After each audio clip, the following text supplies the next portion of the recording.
मित्रहो नमस्कार, मी डॉक्टर साईनाथ पवार, बालरोग तज्ज्ञ व ॲलर्जी अस्थमा तज्ज्ञ कोल्हापूर। मित्रहो, या व्हिडिओमध्ये आज आपण अत्यंत महत्त्वाच्या विषयावर बोलणार आहोत। तो विषय म्हणजे ज्याला इंग्लिशमध्ये अर्टिकॅरिया असं म्हणतात, मराठीमध्ये त्याला पित्तगांद्या उठणे असं म्हणतात। हा विषय म्हणजे काय असतं तर बेसिकली ज्यांना त्याचा त्रास आहे त्यांना मी वेगळं सांगायची गरज नाही, कारण त्यांना हा त्रास ज्यांना होतो त्यांना त्याचं महत्त्व स्वतःहून माहीत आहे, कारण हा प्रचंड त्रासदायक असा आजार असतो। आणि त्याच्यामध्ये काय होतं तर अर्टिकॅरिया म्हणजे अंगावर लाल कलरचे असे छोटे छोटे पॅच उठतात, ज्याला आपण मराठीमध्ये पित्तगांद्या उठल्या असं आपण म्हणतो। आणि त्याच्यामध्ये प्रचंड खाज असते। मग काही लोकांना हे छोटे छोटे असतात, काही लोकांना हे मोठे मोठे असतात। ज्यावेळी ते मोठे मोठे असतात त्याला जायंट अर्टिकॅरिया असं म्हणतात।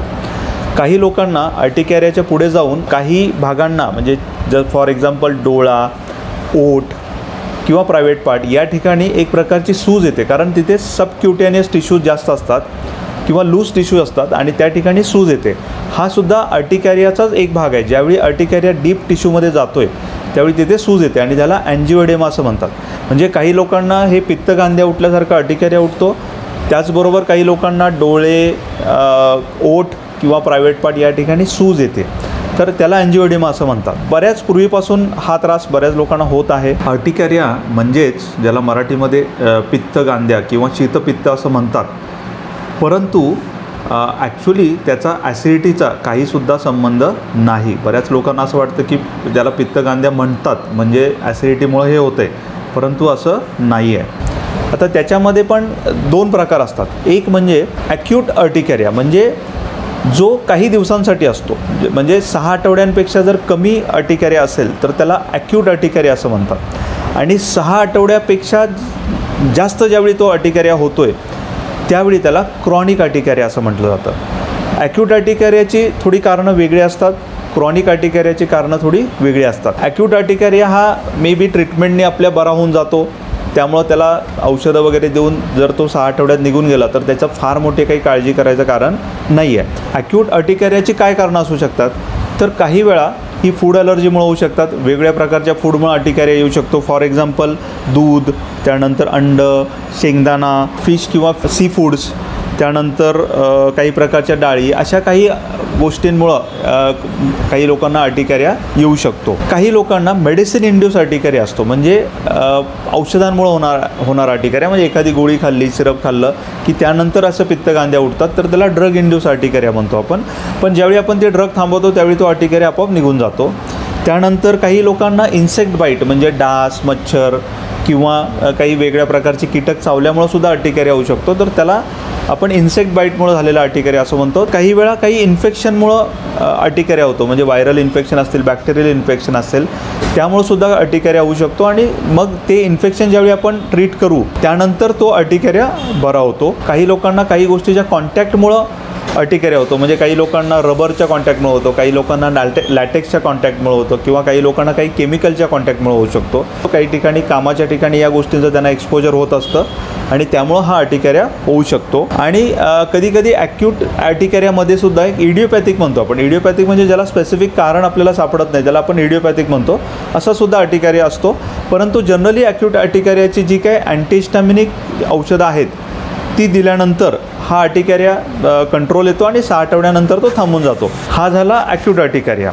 आता दुसरा महत्त्वाचा पार्ट असतो तो क्रॉनिक अर्टिकॅरिया, आणि जी वैतागलेली लोकं असतात त्यांच्यामध्ये हा क्रॉनिक अर्टिकॅरिया असतो।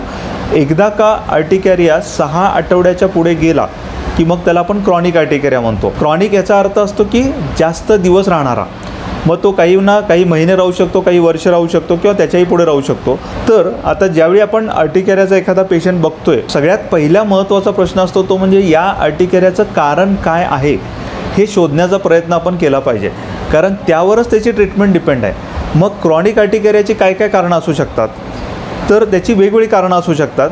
सगळ्यात पहिली गोष्ट म्हणजे कसं होतं की बऱ्याच लोकांना असं वाटतं की पित्तगांद्या म्हणजे अर्टिकॅरिया उठला म्हणजे ती ॲलर्जीच असते, पण असं नाही आहे। ॲलर्जी हे अर्टिकॅरियाचं एक कारण आहे, परंतु सर्वच अर्टिकॅरिया किंवा अँजिओएडेमा हे ॲलर्जीमुळे होतात हा गैरसमज आहे। अर्टिकॅरियाचा एक मोठा भाग हा इतर कारणांमुळे सुद्धा होतो। आणि ज्यावेळी क्रॉनिक अर्टिकॅरिया होतो त्याच्यामध्ये सुद्धा एक पहिला भाग असतो तो म्हणजे फिजिकल अर्टिकॅरिया। फिजिकल अर्टिकेरिया म्हणजे काय, तर काही म्हणजे आपण कुठेही स्किनला टच झालं किंवा असा एखादा ओरखडा हलकासा जरी झाला तरी मग ते एकदम तिथे सूज येते आणि तो जास्त दिसतो, याला डर्मोग्राफिझम असं म्हणतात. हा प्रकार एक झाला. त्यानंतर काही लोकांना कोलिनर्जिक अर्टिकेरिया असतो, म्हणजे घामामुळे अतिशय घाम आल्यामुळे सुद्धा काही लोकांना अर्टिकेरिया येऊ शकतो. फिजिकल अर्टिकेरियामध्ये अजून एक अर्टिकेरिया असतो ज्याला आपण कोल्ड इंड्यूस अर्टिकेरिया म्हणतो, म्हणजे ज्याच्यामध्ये थंड वस्तूशी कॉन्टॅक्ट आला, म्हणजे बर्फ असेल किंवा थंड पाणी असेल अशा गोष्टीच्या कॉन्टॅक्टमध्ये आल्यानंतर तो अर्टिकेरिया दिसायला लागतो. त्याचप्रमाणे काही ठिकाणी हीट इंड्यूस असतो, म्हणजे गरम वस्तूच्या कॉन्टॅक्टमध्ये आल्यानंतर सुद्धा अर्टिकेरिया होऊ शकतो.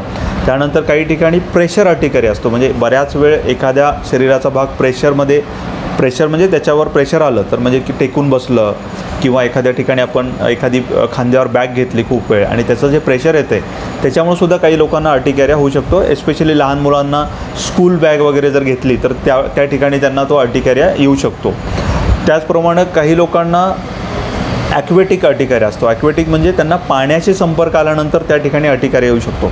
तर असे फिजिकल अर्टिकेरियाचे वेगवेगळे प्रकार असतात आणि ते जर तसं असेल तर त्यानुसार त्या गोष्टी अवॉइड करणं ही त्याची एक प्रकारची ट्रीटमेंट आहे. पुन्हा त्यासाठी फार वेगळ्या ट्रीटमेंटची गरज नाही आहे. ज्या गोष्टींमुळे तुम्हाला त्रास होतो आहे ती गोष्ट आपण अवॉइड करायचा प्रयत्न केला पाहिजे. हे झालं फिजिकल अर्टिकेरिया. तर दुसरे काही अर्टिकेरियाची कारणं असतात. त्याच्यामध्ये एक महत्त्वाचं कारण असतं ते म्हणजे हार्मोनल अर्टिकेरिया. म्हणजे तुमच्या शरीरामध्ये काही हॉर्मोन्स असतात की ज्याच्या इम्बॅलन्समुळं म्हणजे कमी किंवा जास्त झाल्यामुळं तुम्हाला अर्टिकेरिया होतो आहे. त्याच्यातलं मोस्ट कॉमन कारण म्हणजे थायरॉईड. तर थायरॉईड कमी झाला म्हणजे हायपोथायरॉइडिझम किंवा जास्त झाला म्हणजे हायपरथायरॉइडिझम, या दोन्हीही प्रॉब्लेममध्ये अर्टिकेरिया उठू शकतो.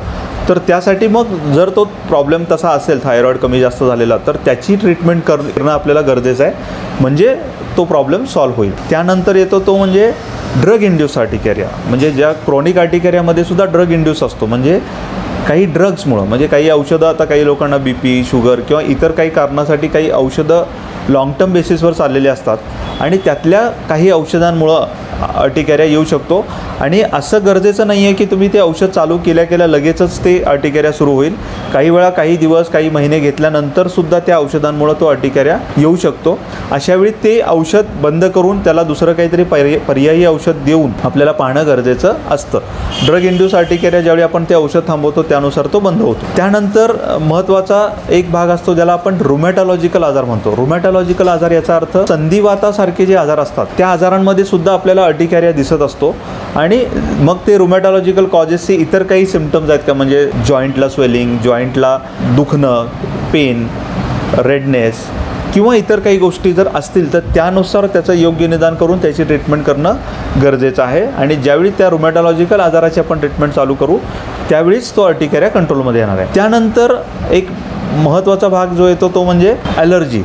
आता ॲलर्जीमुळं सुद्धा काही वेळा अर्टिकेरिया असू शकतो. काही वेळा तो फूड ॲलर्जीमुळं असेल, काही वेळा इतर गोष्टींच्या ॲलर्जीमुळं म्हणजे डस्ट माइट्समुळं किंवा पोलन्सच्या ॲलर्जीमुळं किंवा फंगसच्या ॲलर्जीमुळं सुद्धा अर्टिकेरिया होऊ शकतो. मग याचं निदान आपण कसं करणार आहोत, तर त्यासाठी आपल्याला ॲलर्जी टेस्ट करावी लागेल. आपण ॲलर्जी टेस्ट ज्यावेळी म्हणतो त्यावेळी त्याचा अर्थ ॲलर्जी स्किन प्रिक टेस्ट ही टेस्ट असते. आणि या टेस्टमध्ये जर आपल्याला काही पॉझिटिव्ह मिळालं तर आपण त्यानुसार त्याची ॲलर्जीची ट्रीटमेंट करून हा अर्टिकेरिया थांबवू शकतो.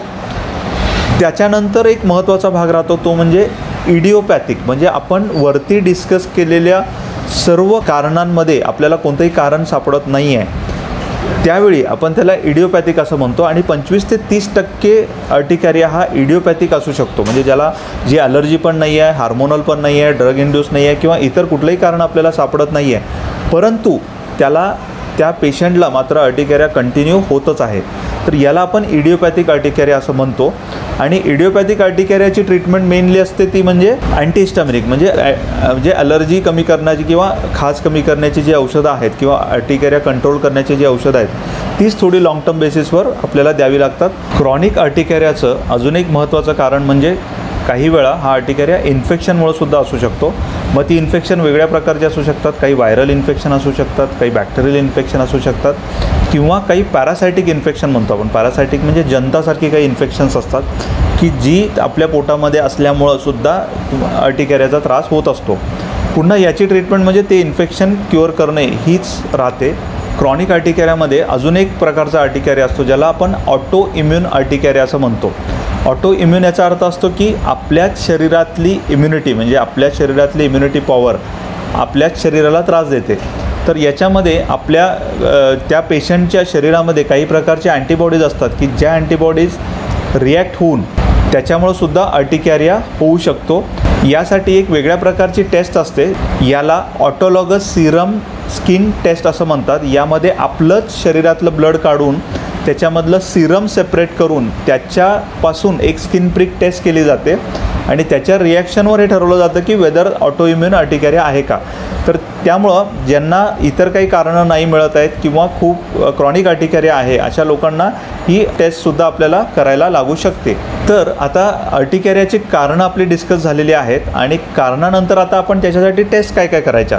तर अर्टिकॅरियामध्ये एक बेसिक टेस्ट आपण CBC करू शकतो, ज्याच्यामध्ये इओसिनोफिल काउंट असतो तो बघायचा असतो, ज्याच्यामुळं ॲलर्जी आहे का किंवा काही पॅरासायटिक इन्फेक्शन्स आहेत का हे आपल्याला कळतं. त्यानंतर मग आपण मगाशी डिस्कस केल्याप्रमाणे हॉर्मोनल अर्टिकॅरियासाठी आपल्याला त्या हॉर्मोनची टेस्ट करावी लागेल, म्हणजे थायरॉईडची टेस्ट असेल किंवा इतर कुठला हॉर्मोन आपण सस्पेक्ट करत असू तर त्यानुसार त्याची टेस्ट करावी लागेल. त्याचप्रमाणे आपण मगाशी म्हटल्याप्रमाणे ऑटो इम्यून अर्टिकॅरियामध्ये ऑटोलॉगस सीरम स्किन टेस्ट आपण करू शकतो. ज्यावेळी आपल्याला ॲलर्जी सस्पेक्टेड आहे त्यावेळी मग आपण ॲलर्जी स्किन प्रिक टेस्ट करून त्याला कोणत्या प्रकारच्या खाण्याची किंवा इतर कुठल्या गोष्टींची ॲलर्जी आहे काय हे चेक करू शकतो. ज्यावेळी आपण रुमॅटॉलॉजिकल आजाराबद्दल विचार करतोय तर रुमॅटॉलॉजिकल म्हणजे संधिवातासारखे आजार, तर त्यानुसार काही रिपोर्ट्स असतात ज्याच्यामध्ये रुमॅटॉलॉजिकल फॅक्टर येतो, ANA DS-DNA वगैरे अशा काही टेस्ट असतात त्या कराव्या लागतील की ज्याच्यामुळं त्याचं निदान होऊन आपल्याला पुढची ट्रीटमेंट चालू करता येईल. त्याचप्रमाणे फिजिकल अर्टिकॅरियामध्ये आपण जसं कोल्ड अर्टिकॅरिया, हीट अर्टिकॅरिया, स्वेटिंग अर्टिकॅरिया हे जर होत असेल तर त्या गोष्टी आपल्याला इंड्यूस कराव्या लागतात. म्हणजे कोल्ड अर्टिकॅरियामध्ये त्याला कोल्डचं एक्सपोजर द्यायचं, हीट अर्टिकॅरियामध्ये हीटचं एक्सपोजर द्यायचं, एक्झरसाईज इंड्यूस अर्टिकॅरिया असेल तर त्याला एक्झरसाईज करायला लावायचं आणि ते अर्टिकॅरिया येतो काय बघायचं आणि मग त्याचं निदान झालं की त्यानुसार त्या गोष्टी आपल्याला अवॉइड करायला लागतील. या झाल्या अर्टिकॅरियासाठी करायला लागणाऱ्या वेगवेगळ्या टेस्ट. आता तिसरी महत्त्वाची गोष्ट म्हणजे अर्टिकॅरियाची ट्रीटमेंट काय. तर ॲक्यूट अर्टिकॅरिया ज्यावेळी असेल त्यावेळी आपण त्याला अँटीहिस्टामिनिक औषधं देतो आणि अँटीहिस्टामिनिक औषधं देऊन आपण ती अर्टिकॅरिया कंट्रोल करतो. काही दिवस आपल्याला त्या गोळ्या देऊन, जर तो ॲक्यूट असेल तर तो असंही 6 आठवड्यांच्या आतमध्ये तो निघून जाणार आहे, त्यामुळे थोडे दिवस औषध देऊन आपण ती ट्रीटमेंट करू शकतो. ही झाली ॲक्यूट अर्टिकॅरियाची ट्रीटमेंट. बऱ्याच वेळा बरेच लोक म्हणतात काही घरगुती उपायाने वगैरे अर्टिकॅरिया जातो, हा सगळा ॲक्यूट अर्टिकॅरिया असतो की तो तसाही जाणारच असतो. क्रॉनिक अर्टिकॅरियाच्या ट्रीटमेंटमध्ये पहिल्यांदा त्याचं कारण शोधण्याचा प्रयत्न केला पाहिजे.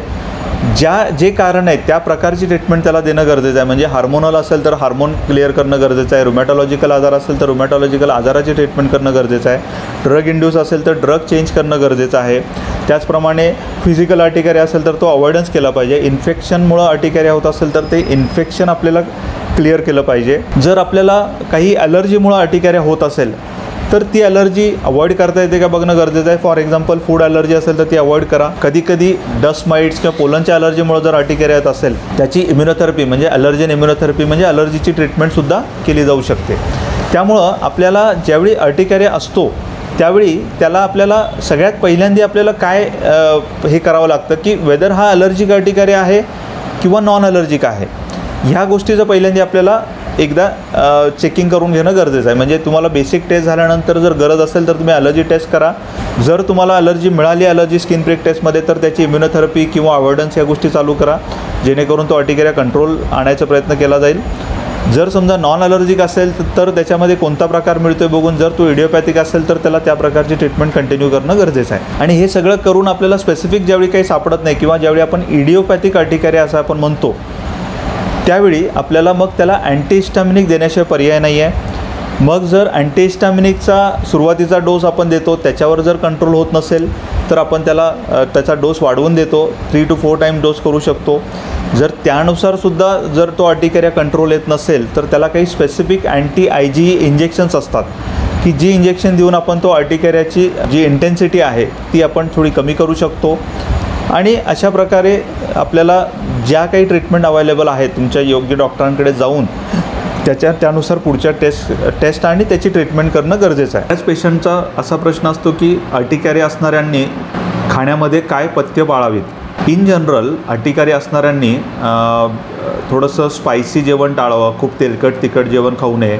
त्याचप्रमाणे बाहेरचं जे जेवण असतं ज्याच्यामध्ये मे बी अजिनोमोटो असायची शक्यता असते ते टाळावं. अल्कोहोल म्हणजे मद्यपान हे सुद्धा टाळणं गरजेचं आहे. त्याचबरोबर स्मोकिंग म्हणजे सिगारेट स्मोकिंग हे सुद्धा टाळणं गरजेचं आहे. किंवा निकोटीन असणारा कोणताही पदार्थ हे टाळणं गरजेचं आहे. म्हणजे काही लोक तंबाखूचं सेवन करतात, तर या सर्व गोष्टींमुळे अर्टिकेरिया वाढू शकतो. परंतु काय खायचं नाही असं जर विचारलं तर त्याच्यासाठी आपल्याला ज्यावेळी आपण ॲलर्जी टेस्ट करू आणि त्यामध्ये काही फूड ॲलर्जीज असतील तर त्या गोष्टी आपल्याला टाळणं गरजेचं आहे. परंतु जनरल असं सांगता येणार नाही की या गोष्टी खाल्ल्यामुळंच तुम्हाला त्रास होतो. जर एखाद्याला असं वाटत असेल की मला काही वस्तू खाल्ल्यानंतर हा त्रास वाढतो तर त्यांनी त्या टाळून बघाव्यात. आणि अर्टिकेरियाच्या ट्रीटमेंटसाठी या सर्व गोष्टी करण्यासाठी तुम्हाला योग्य डॉक्टरांचा सल्ला घेणंसुद्धा खूप गरजेचं आहे. नुसतेच तात्पुरती औषधं घेऊन वेळ न काढता योग्य निदान होणंसुद्धा तेवढंच गरजेचं आहे. तर अशा प्रकारे योग्य निदान करून योग्य ट्रीटमेंट घेऊन तुम्ही अर्टिकेरिया तुमचा कंट्रोल करू शकाल. थँक्यू. मित्र हो, हा व्हिडिओ तुम्हाला आवडला असल्यास लाईक करा. हेल्थ रिलेटेड असेच इंटरेस्टिंग आणि इन्फॉर्मेटिव्ह व्हिडिओ पाहण्यासाठी चॅनलला सबस्क्राईब करा. बेल आयकॉनला प्रेस करा म्हणजे नेक्स्ट नोटिफिकेशन तुम्हाला मिळेल. आणि तुमच्या मित्रांना शेअर करायला विसरू नका. जर तुम्हाला शंका असतील तर त्या कॉमेंट बॉक्समध्ये लिहून आम्हाला नक्की कळवा.